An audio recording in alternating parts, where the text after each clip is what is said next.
So, welcome everybody to the Ghost Stories of Christmas Past. My name is Lee, or as Elliot decided to call me, Ebeneezer Lee. So when I see him in person, he's in big trouble.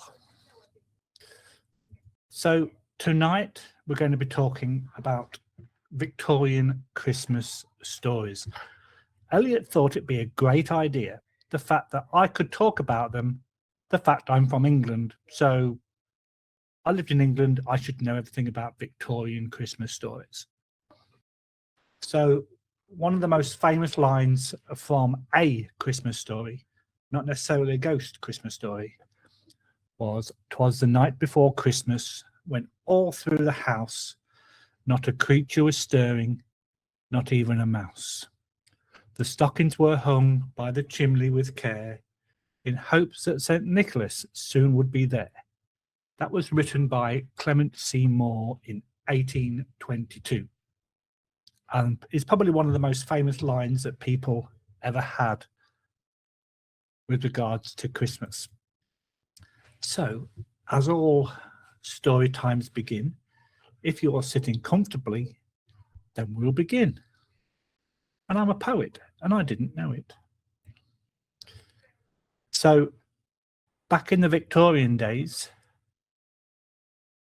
it was common practice to have Victorian Christmas stories. It all began with the rise of the supernatural fiction in the 19th century Britain. And of course, back in those days, they never had TV. There was long winter nights, so that encouraged fireside and even by the Christmas tree storytelling. Obviously, the most famous ghost stories were linked to Christmas before Dickens. And can we just stop there 1 second?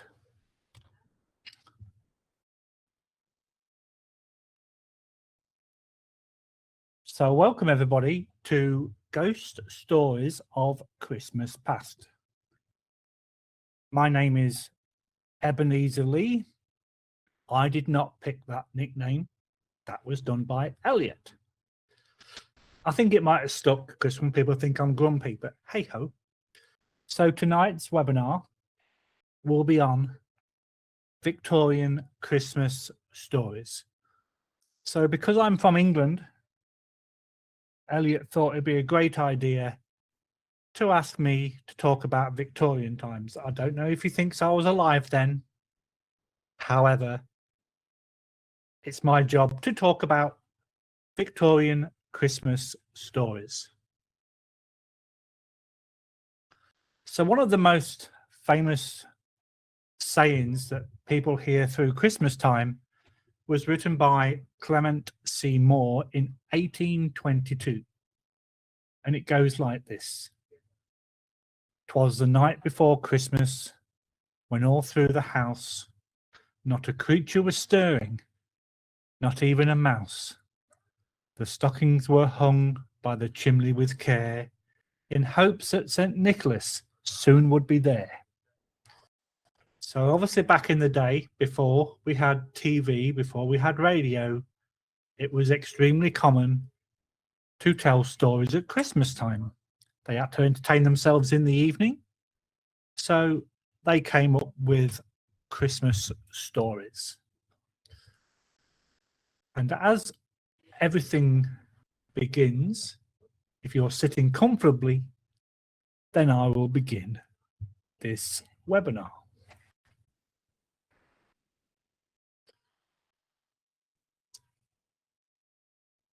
Back in Victorian era, so the Victorian era was from 1837 to 1901.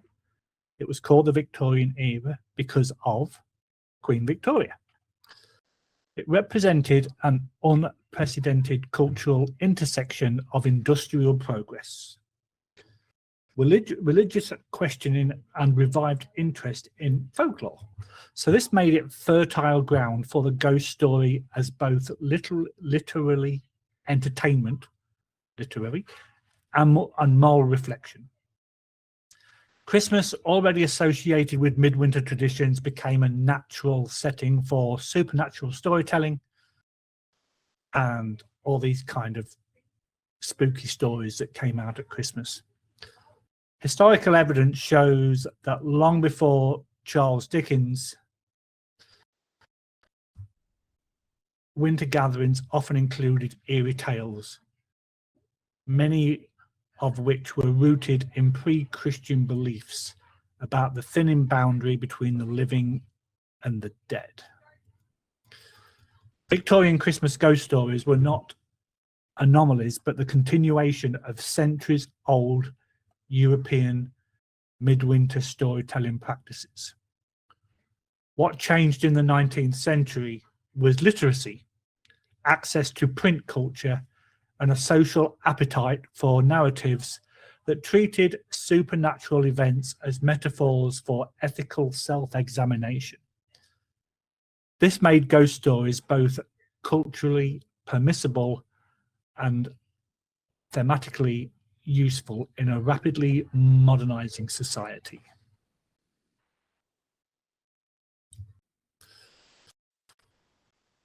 Why ghost stories at Christmas? So people should know that Christmas as a supernatural season predates Christianity. The winter solstice, observed in various pagan traditions, was believed to be a liminal time when spirits wandered freely. The Victorians inherited these beliefs, sometimes unknowingly, through customs, superstitions, and folk tales. As Christmas became a major domestic celebration, these ancient associations merged with new Victorian values.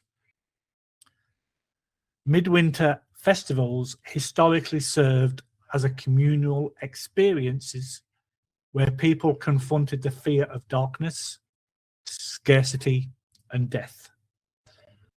Ghost stories provided a narrative structure for those anxieties. By the 19th century, they also carried moral lessons suitable for a holiday increasingly defined by introspection, charity, and reflection. Early pre-Dickens Christmas ghost lore. Before Charles Dickens revived Christmas, ghost stories were already embedded in English seasonal folklore. The medieval belief that Christmas Eve revealed the future or exposed hidden spirits lingered in rural communities. Early modern chapbooks preserved eerie tales featuring wandering spirits, ancestral ghosts, or supernatural warnings. Dickens did not invent the idea of holiday ghosts, despite what people say. He only popularized an older tradition.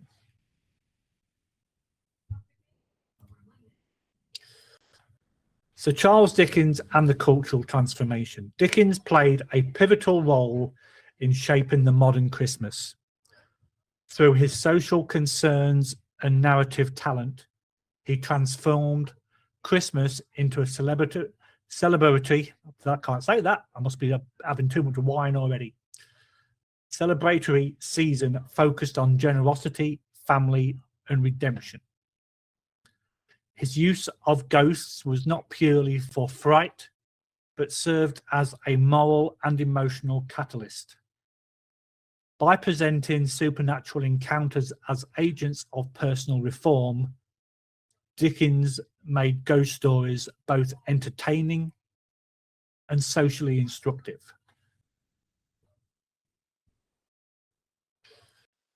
The Victorian fireplace setting was obviously a very popular location. It became a symbolic location for storytelling.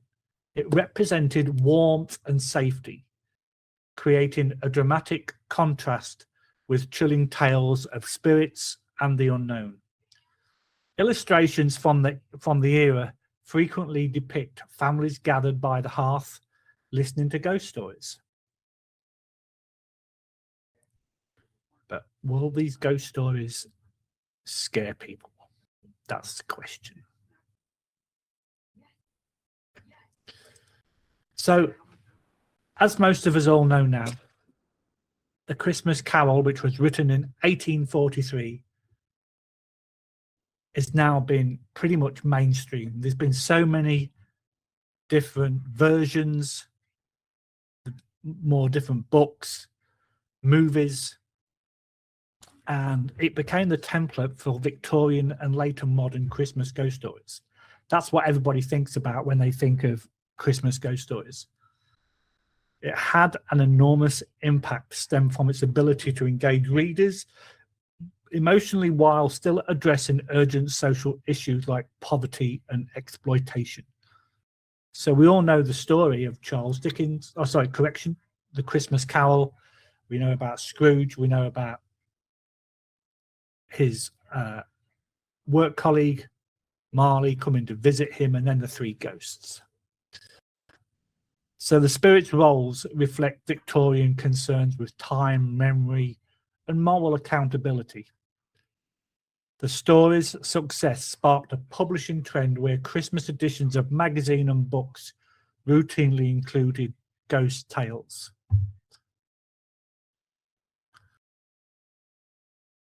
A Christmas Carol was not the only story that Charles Dickens wrote about Christmas. He continued to publish supernatural Christmas stories annually. Works like The Chimes, The Haunted Man, and collaborative Christmas numbers expanded the tradition. These stories often explored themes of regret, social injustice, and memory through supernatural visitations. They were not merely scary, but served as vehicles for emotional and ethical reflection.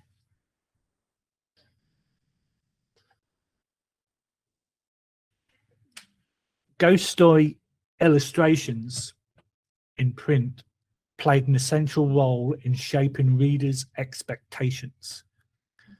Engravings used shadow, candlelight, and expressive faces to heighten emotional tension. They helped stabilize the visual language of ghost stories. So now let's have a listen to a few ghost stories, and then you can decide for yourself. The first one is called The Candle in the Snow. On Christmas Eve of 1891, the snow fell upon Brackenhill village with an uncommon silence, as though the world itself was holding its breath. Mrs. Eleanor Whitcomb, recently widowed and hardly past her 31st year, made her lonely way home from the churchyard, where she had left a sprig of holly on her husband's grave. The air shimmered with frost, and every lamplight burnt with a faint, wavering halo. As she reached the iron gate of Whitcomb House, she noticed something odd.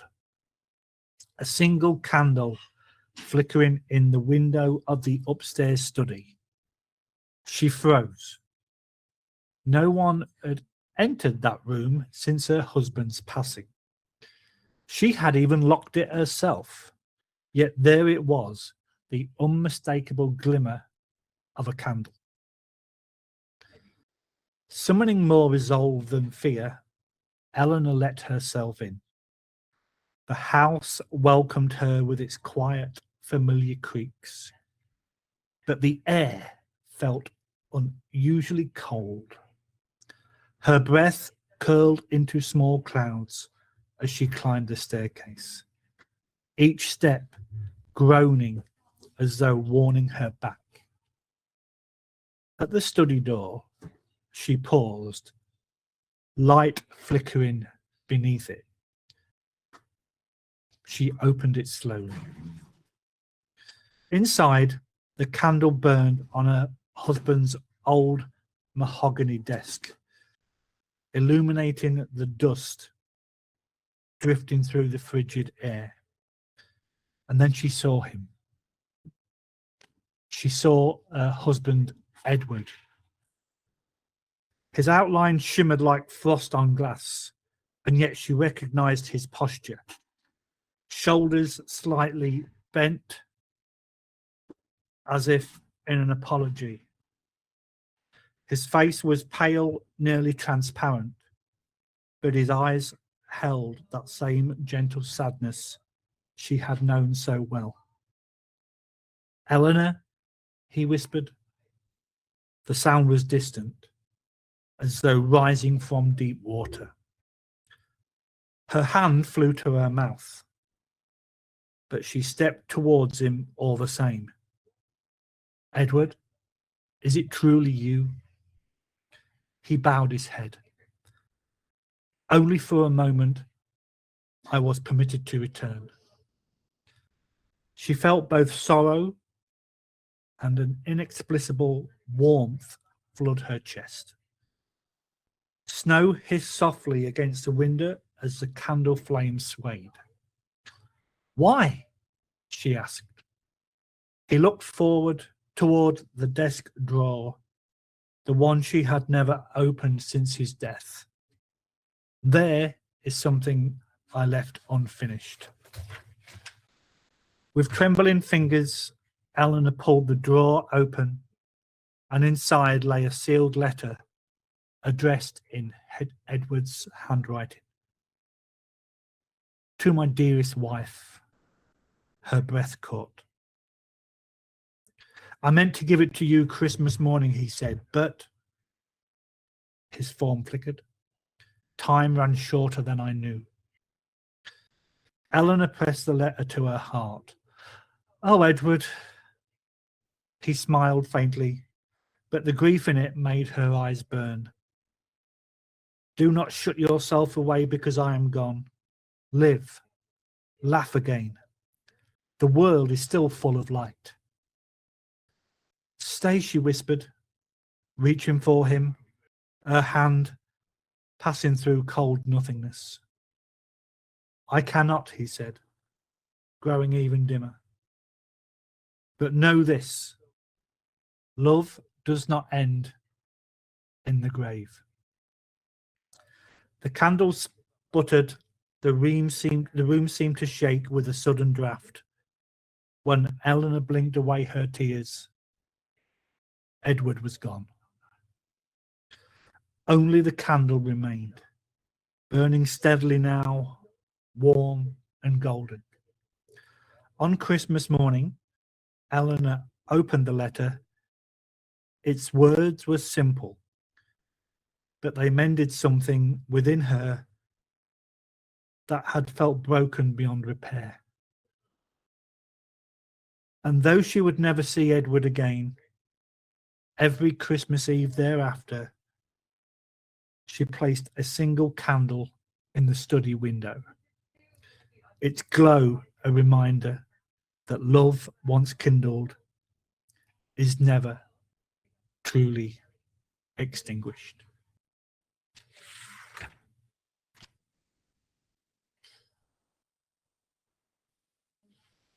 The next story is called The Carolers at Briar Hollow.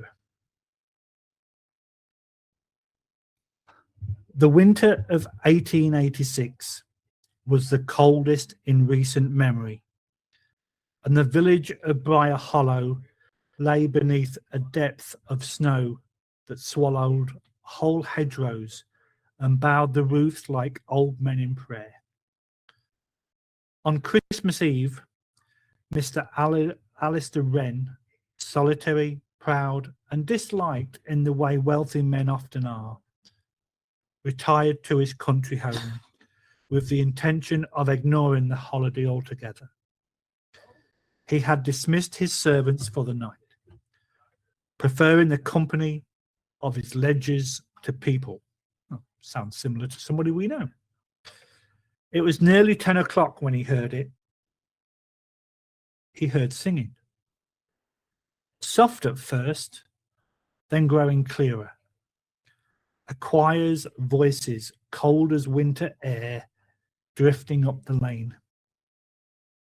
Yet no one caroled at Briar Hollow. Not since the accident, anyway. Curiosity tugged at him. He stepped to the frosted window and peered out. A group of figures in dark, old-fashioned cloaks stood at the gate, their heads bowed, lanterns flickering pale blue rather than gold. Snow had piled on their shoulders, yet none moved to brush it away. Their carol was one he had never heard before, a dirge, really slow, mournful, and terribly precise. When the last note faded, all heads turned towards his window at once. Wren jerked back, heart hammering. Moments later, there were 3 knocks at the door. The first visitor. He opened it just a crack.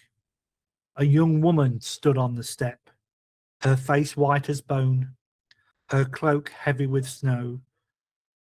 It did not melt. And she held out a sprig of holly. For your hearth, she whispered. Wren frowned. I want no part in your caroling. Leave my property.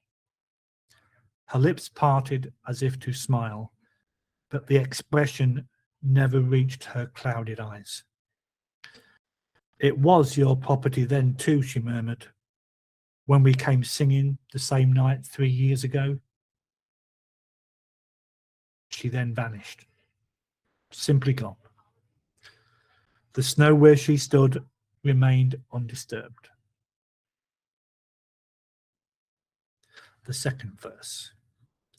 Uneasy, Wren barred the door, but the singers returned, closer now, as though the choir had moved inside the very walls of his house. Their voices harmonized strangely. Some sounded far away, others whispered directly at his ear. Cold the night, the master called. Cold the hearts, he froze with fear. Wren stumbled back, trembling. He had heard those words before, on the night the children from the village had vanished. 3 years ago exactly. A night he had tried terribly hard to forget. Snow had been heavy then too. They'd come singing at his door, begging to warm themselves, and he had turned them away. He had been angry. Someone had stolen tools from his barn. He blamed those children. They never made it home. The storm swallowed the lane, and search parties found nothing until the thaw. Not the bodies, not the lanterns, nothing. And Wren had told himself he bore no blame. The choir assembles. The temperature in the house plummeted. Frost wreathed the banisters. Candles guttered, their flames bending away from the dark hallway leading to the parlour. Then came the sound of small feet shuffling through snow. But this was inside the house. He followed the noise dread coiling in his gut. The children stood in a huddled line beneath the hearth. Boys and girls, their faces pale, cheeks rimed with frost, lanterns glowing that same unnatural blue. Their breath did not cloud in the air. One stepped forward, a boy of perhaps 10, his coat torn, his fingers were black and blue. "You promised you'd let us in next time," he said softly. Wren's knees buckled. I didn't know. I didn't think." "You didn't care," a girl whispered, "and it was so cold." The choir outside began to sing again, louder now, an unholy harmony that made the windows quake. The children joined hands. Snow began falling from the ceiling, flurries of white swirling around them, heavier and heavier, until the hearth was buried. The carpet drifted over, and Wren's breath came out in desperate gasps. He tried to stumble back, but the snow rose faster, swallowing his legs, and came up to his chest. The last thing he saw was the boy's expressionless face as the child pressed a lantern into his hand. "For your journey," he said gently. Wren screamed, but snow filled his mouth, stealing the sound. Christmas morning. When the villagers came to check on him, the house was wide open, cold as a crypt. Snowdrifts lay strangely inside, piled high in the parlour, pristine and untouched. At the centre of the room, where the hearth had been, stood a new figure in a dark cloak. Lantern glowing faint blue in his hand, face hidden beneath a hood of ice-crusted fabric. He joined the choir silently. That Christmas Eve, they say one more voice began singing in Briar Hollow, a deep, mournful baritone that had never been heard before, and the carolers never missed a year again.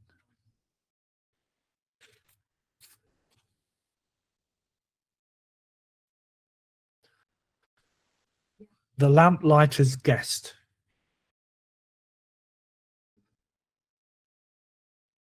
On a bitter December evening in 1887, young Clara Whitcomb hurried along the fog-choked streets of Waynesford, clutching her cloak tight at her throat.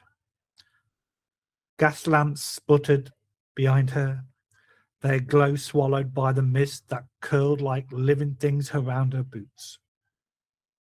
Her mother had warned her not to tarry after dark, but since the lamplighter had vanished, Mr. Hollis, a mild and cheerful man, had lit the town lamps for nearly 30 years before he disappeared one winter night.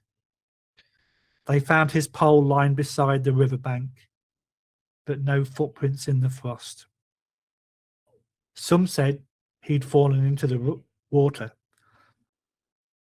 Others whispered of darker forces that lurked when the fog rolled in thick and strange. Clara told herself she did not believe in ghosts. She was a modern girl, educated and sensible. Yet when she heard footsteps behind her, slow, dragging, unsteady, her breath caught. "Who's there?" she called, forcing her voice not to tremble.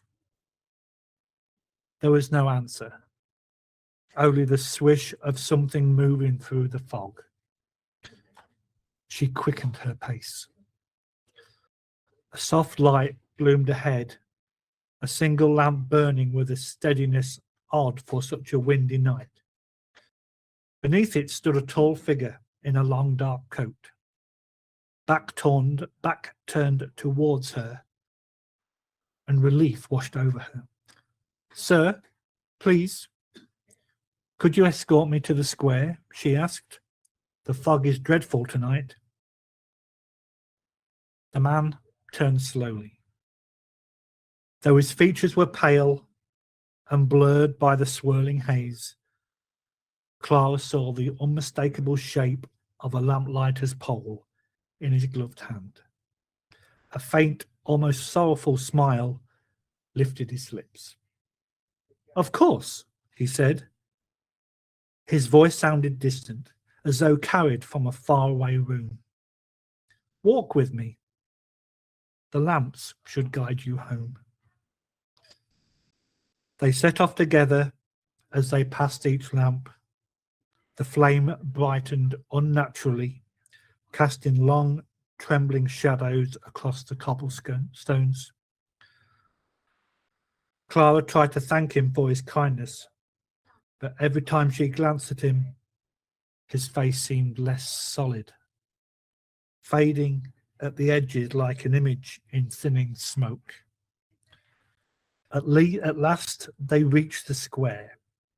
The fog parted, revealing the warm glow of shop windows and the distant ringing of carolers. "Thank you," Clara said. "You've saved me." The lamplighter lifted his cap politely.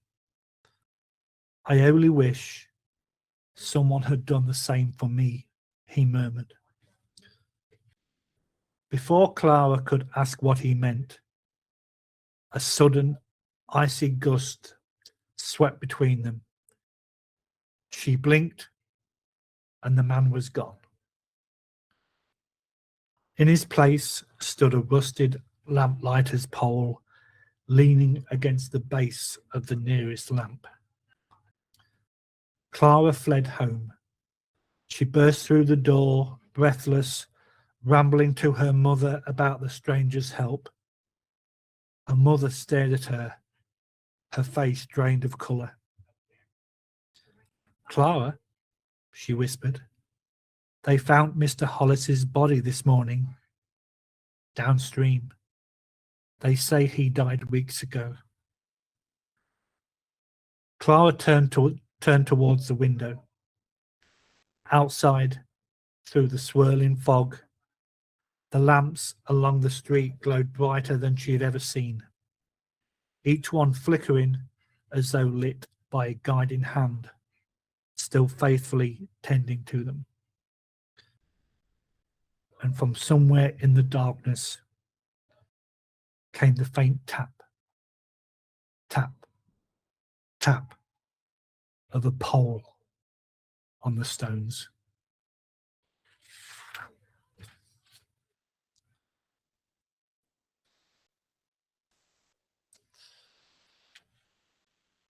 The Night Visitors of Blackwood House.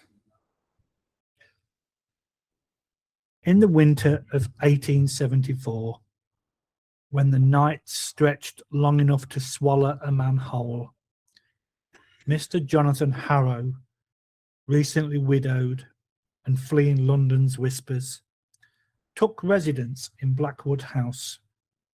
It stood alone on the edge of the heaths, where the wind seemed always to be remembering something dreadful. The solicitor had told him only one thing: do not trouble yourself with the west rooms. Jonathan, who was numb with grief, scarcely noticed this warning. The house was cold but manageable, the staff minimal but polite. Only Mrs. Ashcombe, the cook, seemed persistently anxious. "The wind carries voices here, sir," she said, as she served his first supper. "If you hear knocking at night, Best to stay where you are. He smiled weakly. Wind cannot knock, Mrs. Ashcombe. She did not return that smile. The first night. Jonathan slept poorly. Near midnight, he woke to 3 sharp knocks on his bedroom door. Slow, deliberate, spaced far enough apart to feel intentional. He sat up. Who's there? There was silence.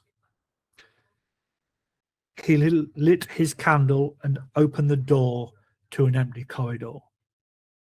Though the air seemed unnaturally cold, as he stepped out, the flame guttered violently, as though someone had exhaled upon it. He retreated, locking that door. The second night. The knocking returned, but this time it came not from the door, but inside the walls. A frantic, ragged pounding, like fists slamming from within the plaster. Jonathan pressed his ear to the wall and felt a faint vibration. And then, just barely, he heard a woman's voice. Find me. He stumbled backwards in terror. The next morning, the servants refused to answer his questions, all except Mrs. Ashcombe, who whispered, hands trembling, this house was not built upon empty heaths. There was a home here before. They keep the west rooms locked because the walls remember what happened. The third night, a storm rolled in, rattling every shutter. Jonathan, determined not to be afraid, brought a bottle of brandy to the west corridor and forced the locked door open. Dust, rot, and something else greeted him. The unmistakable smell of old decay trapped for decades. A child's wooden ball lay in the hall. It rolled on its own, straight towards him. Jonathan froze. A small voice whispered from the darkness. Play with us. The shadow shifted and 2 male figures emerged. Children, or the memory of children. Their eyes were wrong, glassy and lifeless. Their pupils too wide, devouring the candlelight. Behind them came a woman. Her face was mutilated, as though crushed by something massive. Her mouth hung at a terrible angle. She reached towards Jonathan with fingers bent in impossible directions. Her voice scraped from a ruined throat. He buried us in the walls. Jonathan fled, but the corridor stretched impossibly long. The floor sinking like wet earth. Hands cold, small and impossibly numerous, grasped at his ankles. He threw himself through the doorway of his room and he slammed it shut. The final night. Jonathan awoke, not to knocking, but to breathing. Low, rasping breaths directly above him. He looked up. A face stared down from the ceiling, pressed outward from inside the plaster, its features distorted, screaming silently. More faces appeared, stretching the ceiling until cracks formed. The entire house began to groan. And then came the whisper echoing from all sides. You found us. The walls convulsed. The plaster split open. Skeletal hands emerged, crawling like insects. The floorboards bulged with movement from underneath. Jonathan ran, barefoot and desperate. He reached the front door, but something held it closed from outside. An unseen force pushing back. He heard the children giggle behind him. The last thing anyone ever found was the splintered front door swinging open in the morning breeze. Jonathan Harrow had disappeared. Those who passed Blackwood House in the fog-swallowed hours before dawn swore they heard the faint sound of someone pounding from within the walls, begging to be let out.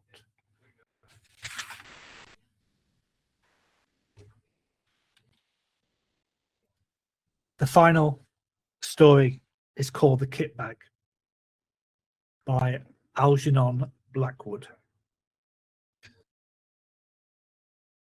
When the words "not guilty" sounded through the crowded courtroom that dark December afternoon, Arthur Wilbraham, the great criminal KC and leader for the triumphant defence, was represented by his junior.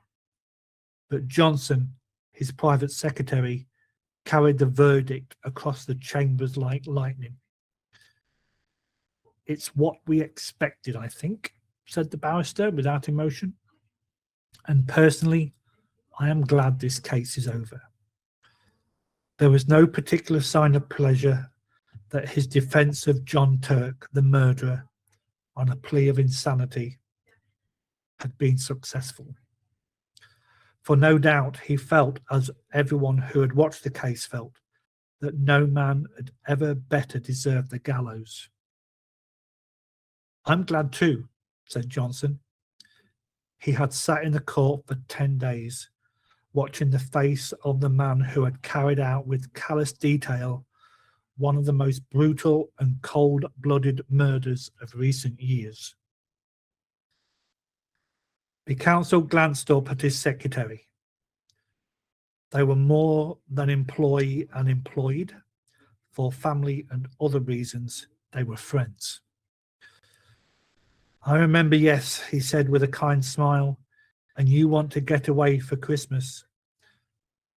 You're going to ski and skate in the Alps, aren't you? If I was your age, I would come with you." Johnson laughed shortly. He was a young man of 26, with a delicate face like a girl's. "I can catch the morning boat now," he said. "But that's not the reason I'm glad this trial is over. I'm glad it's over because I've seen the last of that man's dreadful face. It positively haunted me.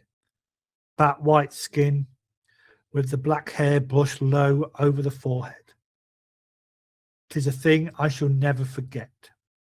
And the description of the way the dismembered body was crammed and packed with lime into that." "Don't dwell on it, my dear fellow," interrupted the other, looking at him curiously out of his keen eyes. "Don't even think about it. Such pictures have a trick of coming back when one least expects them."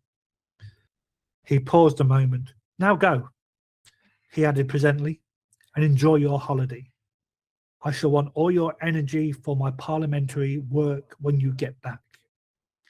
And don't break your neck skiing." Johnson shook hands and took his leave. At the door, he turned suddenly. "I knew there was something I wanted to ask you," he said. "Would you mind lending me one of your kit bags? It's too late to get one tonight, and I leave in the morning before the shops are open." "Of course. I'll send Henry over with it to your rooms. You shall have it the moment I get home." "I promise to take good care of it," Johnson, gratefully delighted to think that within 30 hours he would be nearing the brilliant sunshine of the high Alps in winter. He thought of that criminal court. It was like an evil dream in his mind. He dined at the club and went on to Bloomsbury, where he occupied the top floor in one of those old, gaunt houses in which the rooms are large and lofty. The floor below his own was vacant and unfurnished, and below that were other lodgers whom he did not know. It was cheerless, and he looked forward heartily to a change. The night was even more cheerless. It was miserable, and few people were about. A cold, sleety rain was driving down the streets before the keenest east wind he had ever felt. It howled dismally among the big, gloomy houses of the great squares, and when he reached his rooms, he heard it whispering and shouting over the world of black roofs beyond his windows. In the hall, he met his landlady, shading a candle from the draughts with her thin hand. "This come by a man from Mr. Wilbrim's, sir." She pointed to what was evidently a kit bag, and Johnson thanked her and took it upstairs with him. "I shall be going abroad in the morning for 10 days, Mrs. Monks. I'll leave an address for letters." "And I hope you'll have a Merry Christmas, sir," she said in a raucous, wheezy voice that suggested spirits and better weather than this. "I hope so too," replied the lodger, shuddering a little as the wind went roaring down the street outside. When he got upstairs, he heard the sleet volleying against the window panes. He put his kettle on to make a cup of hot coffee, and then set about putting a few things in order for his absence. "And now I must pack, such as my packing in," he laughed to himself, and he set to work at once. He liked the packing, for it brought the snow mountains so vividly before him, and made him forget the unpleasant scenes of the past 10 days. Besides, it was not elaborate in nature. His friend had lent him the very thing, a stout canvas kit bag, sack-shaped, with holes around the neck for the brass bar and padlock. It was a bit shapeless, true, and not much to look at, but its capacity was unlimited, and there was no need to pack carefully. He shoved in his waterproof coat, his fur cap and gloves, his skates, climbing boots, sweaters and snow boots, and ear caps, and then on top of these he piled his woolen shirts and underwear. He also included his thick socks, putters, and knickerbockers.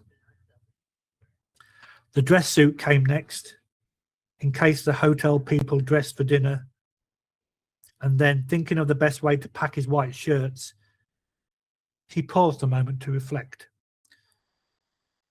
"That's the worst of these kit bags," he mused vaguely, standing in the centre of the sitting room where he had come to fetch some string. It was after 10 o'clock. A furious gust of wind rattled the windows as though to hurry him up, and he thought with pity of the poor Londoners whose Christmas would be spent in such a climate, while he was skimming over snow slopes in bright sunshine and dancing in the evening with rosy-cheeked girls.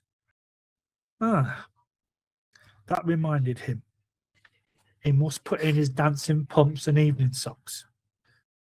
He crossed over from his sitting room to the cupboard on the landing where he kept his linen. As he did so, he heard someone coming softly up the stairs. He stood still for a moment on the landing to listen. It was Mrs. Monk's step, he thought. She must be coming up with the last post. But then the steps ceased suddenly, and he heard no more. They were at least 2 flights down, and he came to the conclusion they were too heavy to be those of his landlady. No doubt they belonged to a late lodger who had mistaken his floor. He went into his bedroom and packed his pumps and dress shirts as best he could. B kit bag by this time was 2/3 full and stood upright on its own base like a sack of flour. For the first time he noticed that it was old and dirty. The canvas faded and worn, and that it was obviously being subjected to rather rough treatment. It was not a very nice bag, certainly not a new one, or one that his chief had valued. He gave the matter a passing thought and went on with his packing. Once or twice, however, he caught himself wondering who it could have been wandering down the stairs below. For Mrs. Monks had not come up with the letters, and the floor was empty and unfurnished. From time to time, moreover, he was almost certain he heard a soft tread of someone padding over the bare boards. Cautiously, stealthily, as silent as possible, and further that the sounds had been lately coming distinctly nearer. For the first time in his life, he began to feel a little creepy. Then, as though to emphasize this feeling, an odd thing happened. As he left the bedroom, having just packed his white shirts, he noticed that the top of the kit bag lobbed over towards him with an extraordinary resemblance to a human face. Gammas fell into the fold like a nose and forehead, and the brass rings for the padlock just filled the position of the eyes. Shadow? Or was it a travel stain? He could not tell exactly, but it looked like hair. It gave him rather a turn, for it was so absurdly, so outrageously like the face of John Turk, the murderer. He laughed and went into the front room where the light was stronger. That horrid case has got into my mind, he thought. I shall be glad of a change of scene and a change of fresh air. In the sitting room, however, he was not pleased to hear again that stealthily tread upon the stairs, and to realise that it was much closer than before. This was mistakenly becoming real. And this time he got up and went out to see who it could be creeping about the upper staircase at such a late hour. The sound ceased. There was nobody visible on the stairs. He went to the floor below, not without trepidation, and turned on the electric light to make sure that no one was hiding in the empty rooms of the unoccupied suite. There was not a stick of furniture large enough to hide a dog. Then he called over the banister to Mrs. Monks. There was no answer. His voice echoed down into the dark vault of the house and was lost in the roar of the gale that howled outside. Everyone was in bed and asleep. Everyone except himself and the owner of this soft and stealthily tread. My absurd imagination, I suppose, he thought. It must have been the wind after all, although it seemed so very real and close, he thought. He went back to his packing. It was by this time getting on towards midnight. He drank his coffee and lit a pipe, the last before turning in. It was difficult to say exactly at what point fear begins, when the causes of the fear are not plainly before the eyes. Impressions gather on the surface of the mind, film by film, as ice gathers upon the surface of still water, but often so lightly that they claim no definite recognition. Then a point is reached where the accumulated impressions become a definite emotion, and the mind realizes that something has happened. With something of a start, Johnson suddenly recognised that he felt nervous, oddly nervous. Also, that for some time past the causes of this feeling that had been gathering slowly in his mind, he had only just reached that point where he was forced to acknowledge them. It was a singular and curious malaise that had come over him, and he hardly knew what to make of it. He felt as though he was doing something that was strongly objected to by another person. Another person, moreover, who had some right to object. It was a most disturbing and disagreeable feeling, not unlike the persistent prompting of consciousness. Almost, in fact, as if he were doing something he knew to be wrong. Yet, though he searched vigorously and honestly in his mind, he could nowhere lay his finger upon the secret of his growing uneasiness, and it perplexed him. More, it distressed and frightened him. Pure nerves, I suppose, he said out loud with a forced laugh. Mountain air will cure all that. Still speaking to himself. And that reminds me, my snow glasses. He was standing by the door of the bedroom during this brief thought, and as he passed quickly towards the sitting room to fetch them from the cupboard, he saw out the corner of his eye the indistinct outline of a figure standing on the stairs. A few feet from the top, it was someone in a stooping position, with one hand on the banisters and the face peering up towards the landing. At the same moment, he heard a shuffling footstep. The person who had been creeping about below all this time had now come up to his own floor. Who in the world could it be? And what in the name in heaven did they want? Johnson caught his breath sharply and stood stock still. Then, after a few seconds' hesitation, he found his courage and turned to investigate.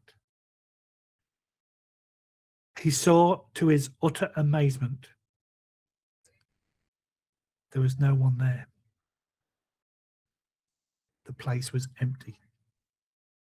He felt a series of cold shivers run over him, and something about the muscles of his legs gave a little, and they grew weak. For the space of several minutes, he peered steadily into the shadows that congregated about the top of the staircase where he had seen the figure. And then he walked fast, almost ran, in fact, into the light of the front room. But hardly had he passed inside the doorway when he heard someone come up the stairs behind him with a quick bound and go swiftly into his bedroom. It was a heavy, but at the same time a stealthy footstep, the tread of somebody who did not wish to be seen. It was at this precise moment that the nervousness he had hitherto experienced leaped the boundary line and entered the state of fear, almost of acute, unreasoning fear. Before it turned into terror, there was a further boundary to cross, and beyond that again lay the region of pure horror. Johnson's position was not a good one. By Jove, that was someone on the stairs, he muttered, his flesh crawling all over, and whoever it was had now gone into his bedroom. His delicate, pale face turned absolutely white, and for some minutes he hardly knew what to think or do. Then he realized intuitively that delay was only set a premium upon fear, and he crossed the landing boldly and went straight into the other room, where a few seconds before the steps had disappeared. "Who's there? Is that you, Mrs. Monks?" he called aloud as he went, and he heard the first half of his words echo down the empty stairs, while the second half fell dead against the curtains in a room that apparently held no human figure than his own. "Who's there?" he called again in a voice unnecessarily loud and that only just held firm. "What do you want here?" The curtain swayed very slightly, and as he saw it, his heart felt as if it had almost missed a beat. Yet he dashed forward and drew them aside with a rush. A window streaming with rain was all that met his gaze. He continued his search, but to no avail. The cupboards held nothing but rows of clothes hanging motionless, and under their bed there was no sign of anybody hiding. He stepped backwards into the middle of the room, and as he did so, something all but tripped him up. Turning with a sudden spring of alarm, he saw the kit bag. "That's odd," he thought. "That's not where I left it." A few moments before, it was surely been on his right-hand side, between the bed and the bath. He did not remember moving it. It was very curious. What in the world was the matter with everything? Where all his senses have gone? A terrible gust of wind tore at the windows, dashing the sleet against the glass with the force of small gunshot, and then fled away howling dismally over the wasted Bloomsbury roofs. A sudden vision of the Channel next day rose in his mind and recalled him sharply to reality. "There's no one here at any rate, that's quite clear," he explained aloud. Yet at the time he uttered them, he knew perfectly well that his words were not true and that he did not believe them himself. He felt exactly as though someone was hiding close about him, watching all his movements, trying to hinder his packing in some way. And two of his senses, he added, keeping up the pretense, having played me the most absurd tricks. The steps I heard and the figure I saw were both entirely imaginary. He went back to the front room, poked the fire into a blaze, and sat down. What impressed him more than anything was the fact that the kit bag was no longer where he had left it. It had been dragged nearer to the door.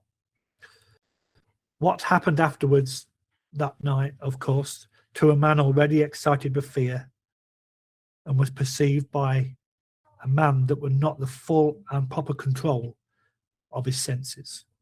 Outwardly, Johnson remained calm and a master of himself to the end, pretending to the very last that everything he witnessed had a natural explanation. All was merely delusions of the tired nerves. But inwardly, in his very heart, he knew all along that someone had been hiding downstairs in the empty suite. That this person had watched the opportunity and then stealthily made his way up to the bedroom, and that all he saw and heard afterwards, from the moving of the kit bag to the other things this story has to tell, were caused directly by the presence of an invisible man. And it was here, just when he most desired to keep his mind and thoughts controlled, that the vivid pictures received day after day upon the mental plates exposed in the courtroom of the Old Bailey came strongly to light and developed themselves in the dark room of his inner vision. Unpleasant, haunting memories have a way of coming to life again just when the mind least desires them. In the silent watches of the night, on sleepless pillows, during the lonely hours spent by sick and dying beds. And so now, in the same way, Johnson saw nothing but the dreadful face of John Turk, the murderer, lowering at him from every corner of his mental field of vision. The white skin, the evil eyes, and the fringe of black hair low over the forehead. All the pictures of those 10 days in court crowded back into his mind, unbinding and very vivid. "This is all rubbish and nerves," he exclaimed at length, springing with sudden energy from his chair. "I shall finish my packing and go to bed. I'm overwrought, overtired. No doubt at this rate I shall hear steps and things all night." But his face was deadly white all the same. He snatched up his field glasses and walked across to the bedroom, humming a music hall song as he went, a trifle too loud to be natural, and the instant he crossed the threshold and stood within the room, something turned cold about his heart, and he felt that very hair on his head stood up. The kit bag lay close in front of him, several feet nearer to the door than he had left it, and just over its crumpled top he saw a head and face slowly sinking down out of sight, as though someone was crouching behind to hide. At the same moment, the sound like a long-drawn sigh was distinctly audible in the air between the gusts of the storm outside. Johnson had more courage and willpower than the girlish indecision of his face indicated.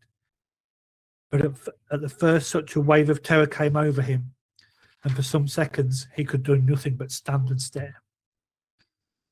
A violent trembling ran down his back and legs, and he was conscious of a foolish, almost hysterical impulse to scream aloud. That sigh seemed in his very ear, and the air still quivered with it. It was unmistakably a human sigh. "Who's there?" he said at length, finding his voice. But though he meant to speak with loud decision, the tones came out instead in a faint whisper, for he had partially lost the control of his tongue and lips. He stepped forward so that he could see all around, and over the kit bag, of course, there was nothing there. Nothing but the faded carpet and the ball gang canvas sides. He put out his hands and threw open the mouth of the sack where it had fallen over, and being only 3 parts full, he saw for the first time that round the inside, some 6 inches from the top, there ran a broad smear of dull crimson. It was an old and faded blood stain.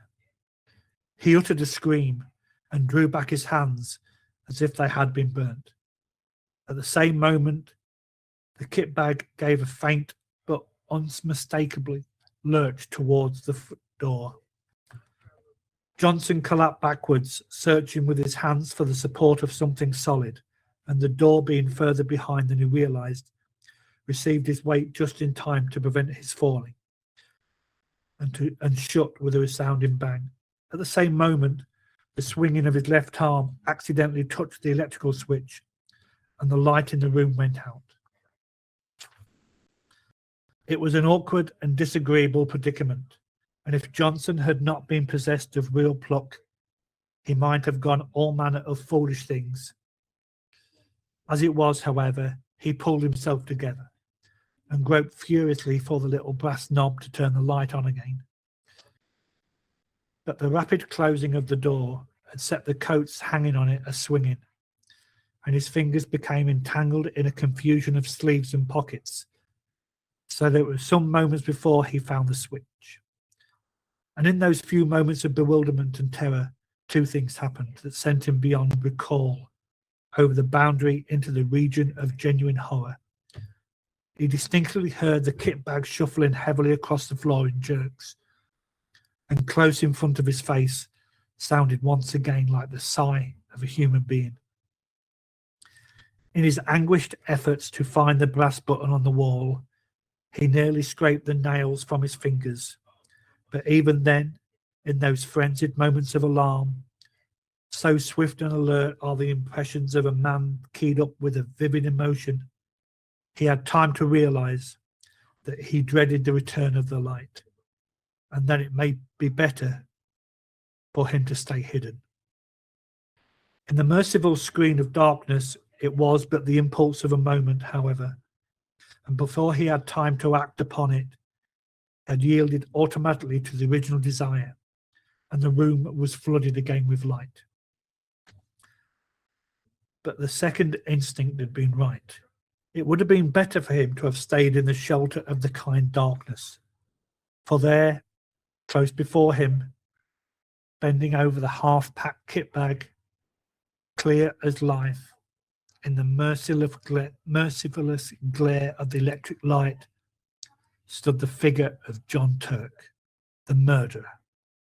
Not 3 feet from him the man stood, the fringe of black hair marked plainly against the pallor of his forehead, the whole horrible presentment of the scoundrel as vivid as he had seen him day after day in the Old Bailey, where he stood in the dock, cynical and callous, under the very shadow of the gallows. In a flash, Johnson realised what it meant. The dirty and much-used bag, the smear of crimson within the top, the dreadful stretched condition of the bulge inside. He remembered how the victim's body had been stuffed into a canvas bag for burial. The ghastly dismembered fragments forced with lime into this very bag, and the bag itself produced as evidence. It all came back to him as clear as day. Very softly and stealthily, his hand groped behind him for the handle of the door. But before he could actually turn it, the very thing that he most of all dreaded came about. John Turk lifted his devil face and looked at him. At the same moment, that heavy sigh passed through the air of the room, formulated something into words. It's my bag, and I want it. Johnson just remembered clawing the door open and then falling in a heap upon the floor of the landing as he tried frantically to make his way into the front room. He remained unconscious for a long time, and it was still dark when he opened his eyes and realised that he was lying stiff and bruised on the cold boards. Then the memory of what he had seen rushed back into his mind, and he promptly fainted again. When he woke the second time, the wintry dawn was just beginning to peep in at the windows, painting the stairs a cheerless, dismal grey, and he managed to crawl into the front room and cover himself with an overcoat in the armchair, where at length he fell asleep. A great clamour woke him. He recognised Mrs. Monk's voice, loud and voluble. "What? You ain't been to bed, sir? Are you ill? Or has anything happened? And there's an urgent gentleman to see you, though it ain't 7 o'clock yet." "Who is it?" he stammered. "I'm all right, thanks. I just fell asleep in the chair, I suppose." "Someone from Mr. Wilbrim's, and he says he ought to see you quick before you go abroad." "Show him up, please, at once," said Johnson, whose head was whirling and his mind was still full of dreadful visions. Mr. Wilbraham's man came in with many apologies and explained briefly and quickly that an absurd mistake had been made and that the wrong kit bag had been sent over the night before. Henry somehow got hold of the one that came over from the courtroom, and Mr. Wilbraham only discovered it when he saw his own lying in his room and asked why it had not gone to you, the man said. "Oh," said Johnson stupidly. "And he must have brought you the one from the murder case instead, sir," the man continued, without the ghost of an expression on his face. He paused. "The bag that John Turk packed the dead people in. Mr. Wilbraham's awful upset about it, sir, and told me to come over first thing this morning with the right one, as you will be leaving by your boat." He pointed to a clean-looking kit bag on the floor, which he had just brought, and it was to bring the other one back, he added casually. For some minutes Johnson could not find his voice. At last he pointed in the direction of his bedroom. "Perhaps you could kindly unpack it for me. Just empty the things onto the floor." The man disappeared into the other room, and was gone for 5 minutes. Johnson heard the shifting to and fro of the bag and the rattle of the skates being unpacked. "Thank you, sir," the man said, returning with the bag folded over his arm. "And can I do anything more to help you?" "What is it?" asked Johnson, seeing that he still had something he wished to say. The man shuffled and looked mysterious. "Beg pardon, sir, but knowing your interest in the Turk case, I thought you maybe like to know what's happened." "Yes." "John Turk killed himself last night with poison, and he left a note to Mr. Wilbraham saying as he'd much obliged if they would have him put away, same as the woman he murdered, in the old kit bag." "What time did he kill himself?" Johnson asked. "Sir, it was 10 o'clock last night." The end.